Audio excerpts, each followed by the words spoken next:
Yeah, just a quick review of the Mueller thumb stabilizer. So this is made specifically to help immobilize the thumb. And so here again, if you restrict the thumb and you limit its motion, if you're having problems with your thumb joint, then it's going to give the joint a good chance to rest, recover, and just get not stressed out so much as you're doing things. So a lot of people that are using these are having problems with the lower joint called your carpal metacarpal joint or CMC joint arthritis. So this brace is really good for that because it's a pretty good immobilizer for that joint. So a few particular points about this brace. It does have 3 adjustable straps. So it's got one here, here, and then one around the thumb. So that's good. Because the more straps you have, the more good adjustments you can do to make it fit you just perfectly. And it does fit either the right and the left hand, so keep that in mind. It's you fit right or left. That's kind of a big deal.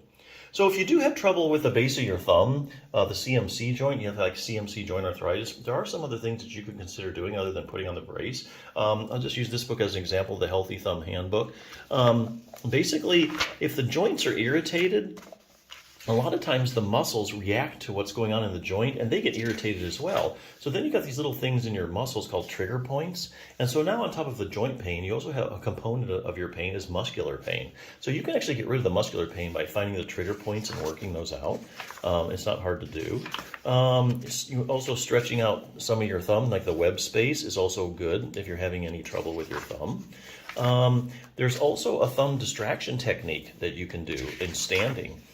It's real simple to do, but what it does is arthritic joints or joints that are irritated, they just love distraction because basically it's kind of like if you do an inversion table, you know, where you're hanging upside down, it just unloads all the joints in your back. Well, that's what distraction does. Thumb distraction just unloads unloads the joints in the thumb. And so that kind of it's like a vacation for the joint. You know, it takes all the pressure off because it gets the time to rest, recover, and good at getting rid of pain.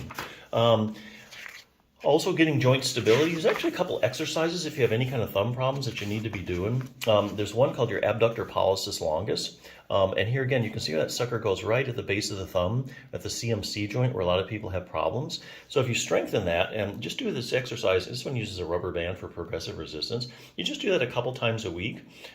Week by week, as your abductor pollicis muscle gets stronger, you get more control over that joint and you get more stability, so things are aggravated less. There's actually another muscle too called your first dorsal interossei muscle that you can exercise. It's the same thing. Get that stronger. It just takes like maybe a couple minutes, a couple times a week. You get these muscles strong. You have good control over that joint. You get good joint stability, dynamic stability as you're using it. It's going to be irritated a lot less. So a lot of things you can do. But hey, the quickest thing is just to slap on a brace, let it rest and recover. So this is a good one. So check it out.